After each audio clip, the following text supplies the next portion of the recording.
사도신경 하시면서 우리의 신앙을 고백하겠습니다.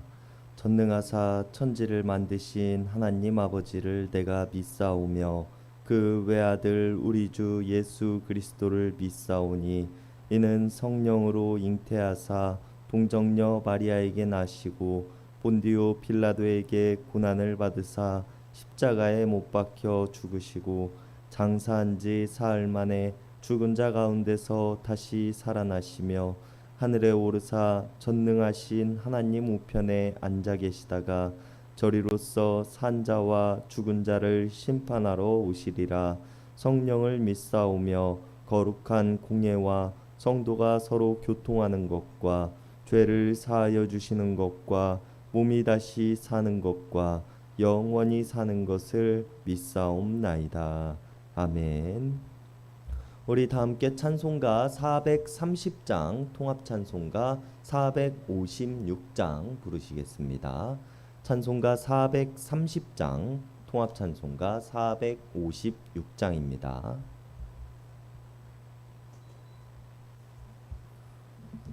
주와 같이 길 가는 것 즐거운 일 아닌가.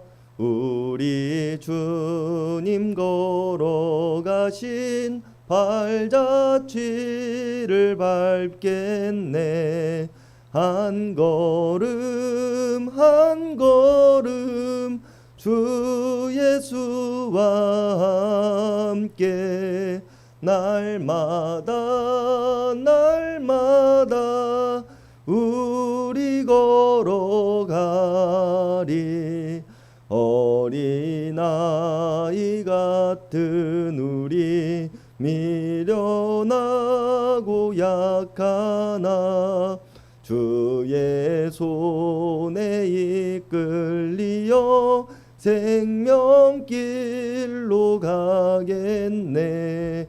한 걸음 한 걸음 주 예수와 함께 날마다 날마다 우리 걸어가리.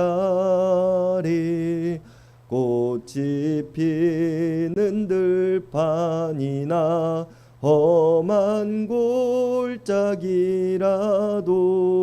주가 인도하는 대로 주와 같이 가겠네. 한 걸음 한 걸음 주 예수와 함께 날마다 날마다 우리 걸어가리. 옛 선지자의 녹같이 우리들도 천국에 들려 올라갈 때까지 주와 같이 걷겠네. 한 걸음 한 걸음 주 예수와 함께 날마다 날마다 우리 걸어가리. 오늘 우리에게 주시는 하나님의 말씀은 창세기 5장 1절에서 32절까지의 말씀입니다.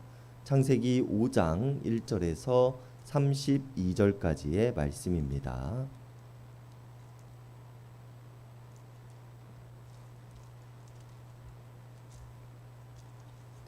우리 한 절씩 교독하시겠습니다. 이것은 아담의 계보를 적은 책이니라. 하나님이 사람을 창조하실 때에 하나님이 모양대로 지으시되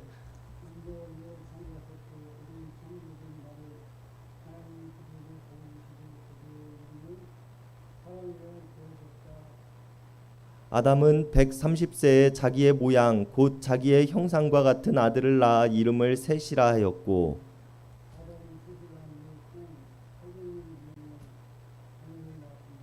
그는 930세를 살고 죽었더라. 에노스를 낳은 후 807년을 지내며 자녀들을 낳았으며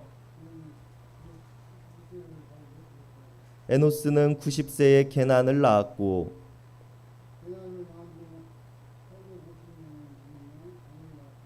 그는 905세를 살고 죽었더라.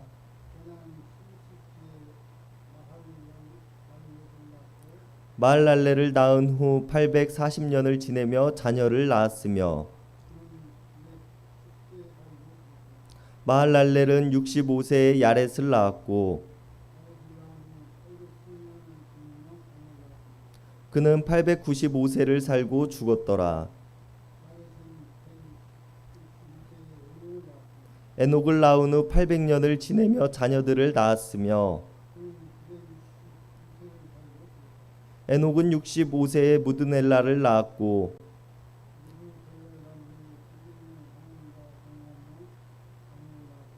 그는 365세를 살았더라.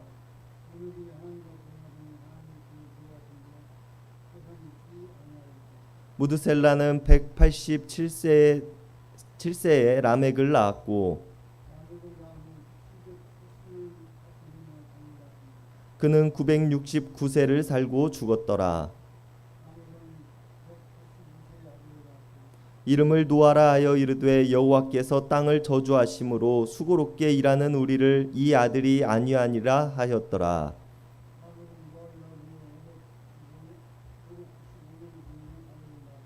그는 777세를 살고 죽었더라. 노아는 500세 된 후에 셈과 함과 야벳을 낳았더라.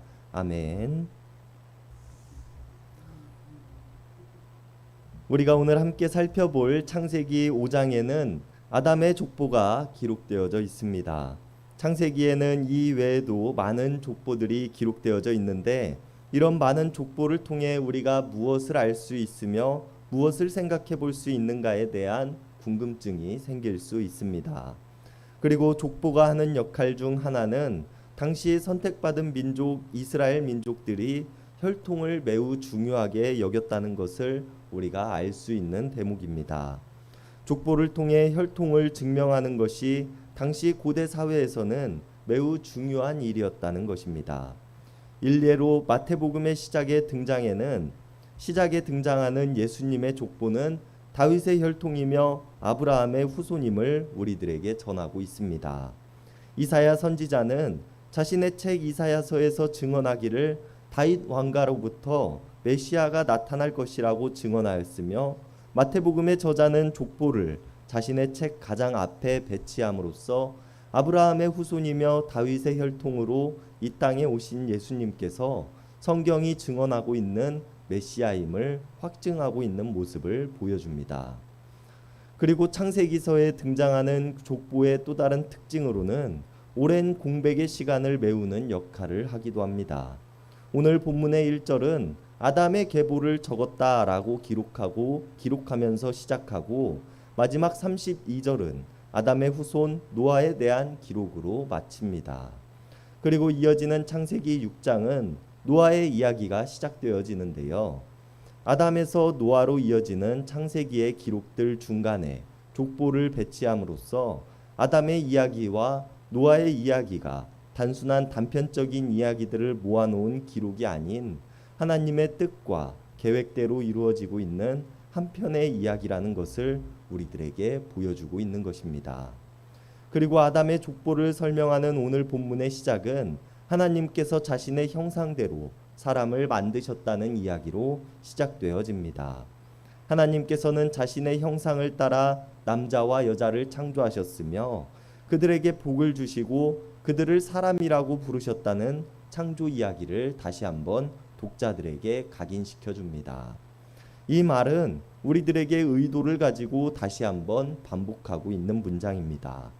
왜냐하면 3절에서 아담의 자녀가 가인과 아벨이 있었으며 이후에 셋을 낳았다고 기록하고 있는 것이 아니라 130세에 자기의 형상과 같은 아들 셋을 낳았다고만 기록하고 있기 때문입니다.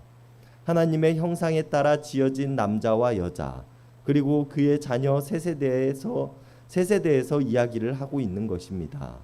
성경의 족보 앞서 살펴보았던 정통성이 가인이나 아벨이 아닌 셋으로부터 이어졌다는 것을 우리들에게 보여주고 있는 것입니다. 우리가 이전 창세기의 본문을 보지 않은 채 창세기 5장부터 본다면 가인과 아벨이라는 존재가 마치 없었던 것처럼 이해할 수 있는, 또 오해를 불러일으키게끔 족보가 기록되어져 있다는 것입니다. 아벨은 자손이 없이 죽은 자녀였기에 족보라는 개념에서는 빠질 수도 있다고 우리가 생각해 볼 수도 있지만, 가인이 아담의 족보에 빠져 있다는 것은 우리들에게 의문을 남깁니다. 비록 가인이 인류의 첫 살인을 한 범죄자였으며 자신의 동생을 죽인 인륜을 벗어난 죄인이기는 하지만 그 또한 한 민족을 이루었고 후손들을 남겼다는 점에서 보면 족보에 빠져 있다는 것은 우리들에게 의문을 던져주는 일입니다. 그렇다면 가인이 족보에서 빠져 있는 것은 드라마에서 우리가 보듯이 패륜 자식을 부모가 호적에서 파내겠다는 의미와 같은 의미로 우리가 받아들여야 하는 것일까요? 성경의 많은 기록들이 많은 사람들의 치부를 적나라하게 드러내고 있다는 점을 본다면 아마 이러한 이유는 아닐 것입니다. 우리는 가인이 아담의 족보에서 빠져 있는 이유에 대해서 어제의 본문을 통해서 힌트를 찾아볼 수 있습니다. 어제 우리가 함께 살펴본 본문에는 가인의 족보가 따로 등장합니다. 그리고 가인의 족보가 따로 등장함은 그가 하나님을 떠나 살았다는 기록이 있기 때문이라는 것을 우리가 어제 살펴보았습니다. 가인과 그의 후손이 하나님을 떠나 살기를 원하였으며 하나님의 통치가 아닌 자신의 뜻대로 살기를 원하는 삶을 살아갔기 때문에 오늘 아담의 족보에 가인이 빠져 있는 것은 이처럼 하나님을 떠나 살아가기를 원했던 가인의 모습 때문이라고 우리가 생각해 볼 수 있습니다. 성경이 가장 중요하게 증언하고 있는 것은 사람의 역사가 아닌 하나님의 말씀이 이 땅에 어떻게 선포되어졌는가인 것이기 때문입니다. 이렇게 아담의 후손 셋으로부터 이어진 아담의 족보는 많은 자손들에 대해서 기록하고 있습니다. 한 가지 특이한 점은 에녹에 대한 기록입니다. 에녹에 대한 특이한 기록은 24절에 기록되어져 있는데요. 에녹은 하나님과 동행하는 삶을 살았으며 하나님이 그를 데려가심으로 세상에 있지 아니하였다라고 기록하고 있습니다. 족보에 기록되어진 다른 인물들이 누구를 낳고 몇 년을 살다 죽었다고 기록되어져 있는 것과는 큰 차이를 보입니다. 그 차이가 어떠한 것인가 하면 하나님과 동행하는 삶을 살았다라는 말씀이 추가되어져 있는 것이며, 다른 사람들을 죽었다라고 기록하고 있는 것과는 달리 에녹은 하나님이 그를 데려가심으로 세상에 있지 아니하였다라고 기록하고 있는 것입니다. 히브리서의 저자는 히브리서 11장 5절에서 기록하기를, 에녹에 대해서 말하기를 그가 믿음으로 죽음을 보지 않고 옮겨졌다라고 말하고 있습니다. 우리가 이것을 어떻게 이해해야 할까요? 성경에서 하나님과 동행하는 삶을 살아갔던 에녹의 죽음을 표현할 때 단어를 바꾸어 옮겨졌다라는 말로 사용하였는지, 혹은 그가 정말 죽음을 맞이하지 않고 하나님께서 데려가심으로 다른 삶을 살게 되었는지에 대해서 우리가 알 수는 없습니다. 그러나 중요한 것은 족보에 기록되어진 많은 사람들이 900년 혹은 800년 이상의 삶을 살았다라고 기록하고 있는 것과는 달리 하나님께서 에녹을 데려가신 때는 365년이라는 것입니다. 이것은 무엇을 의미하고 있습니까? 우리 그리스도인들에게 있어서 참 복은 장수하는 것을 넘어서 하나님과 동행하는 삶, 하나님께서 우리를 인도하시는 삶이라는 점입니다. 장수하는 삶에 대한 예찬 또한 성경에는 많은 부분들이 기록되어져 있으며, 하나님을 따르고 복을 받는 길들 중에 하나가 장수라는 것 또한 우리들은 잘 알고 있습니다. 그리고 오늘 족보에 기록되어져 있는 많은 사람들이 장수하는 삶을 살아감을 통하여서 하나님의 복을 누리는 삶을 살아갔습니다. 그러나 에녹은 300여 년의 삶을 살아갔고 다른 사람들에 비해 절반도 되지 않는 인생을 누렸음에도 불구하고 에녹은 하나님께서 그를 옮기셨으며 그는 하나님과 동행하는 삶을 살아갔다고 성경은 기록하고 있는 것입니다. 우리의 삶에 있어서 진정한 복된 길은 어떠한 길인가에 대해서 깊이 생각해 볼 수 있는 이야기를 에녹의 삶을 통하여서 우리들에게 전하여 줍니다. 그리고 오늘 족보의 마지막은 노아의 이야기로 마무리됩니다. 앞서 이야기를 했듯이 오늘 족보의 역할 중 하나는 아담과 노아를 연결하는 역할로 이용되어집니다. 그리고 29절에서 노아가 살아가던 시대가 어떠한 시대였는가에 대해서 노아의 아버지 람եկ의 말을 통해서 우리들에게 전하여 줍니다. 람եկ은 자신의 아들에게 노아라는 이름을 짓고 하나님께서 땅을 저주하셨기 때문에 우리가 수고롭게 살아가지만 이 아들이 우리를 위로할 것이다 라고 고백합니다. 그리고 우리는 노아의 삶을 통해서 하나님의 정의와 윤리가 무너진 세상에서 자신의 믿음을 지키는 한 사람을 발견하게 될 것입니다. 여러분, 우리가 우리의 삶을 오늘 성경의 족보와 같이 족보로 기록하게 된다면 무엇이라고 기록하시겠습니까? 그리고 우리의 인생을 후손들이 무엇이라고 기록할까요? 그리스도인으로서 가장 덕이 되고 기쁨이 되는 일은 오늘 에녹처럼 하나님과 동행하는 삶, 하나님으로부터 옮겨짐을 받는 삶일 것입니다. 또 노아와 같이 세상의 위로가 되는 삶일 것입니다.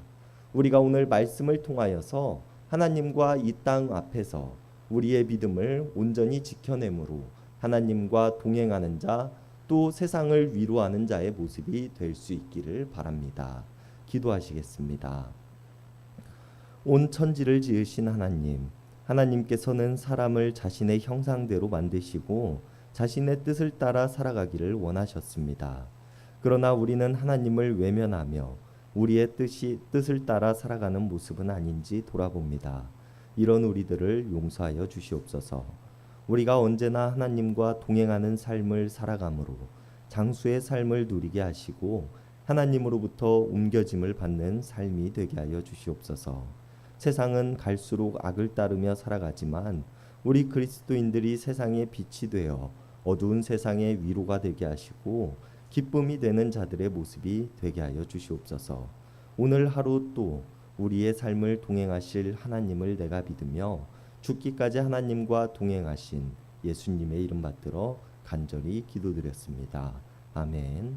이 시간 우리가 우리 개인을 위한 기도, 이웃을 위한 기도, 교회를 위한 기도, 세상을 위한 기도하는 시간 갖도록 하겠습니다.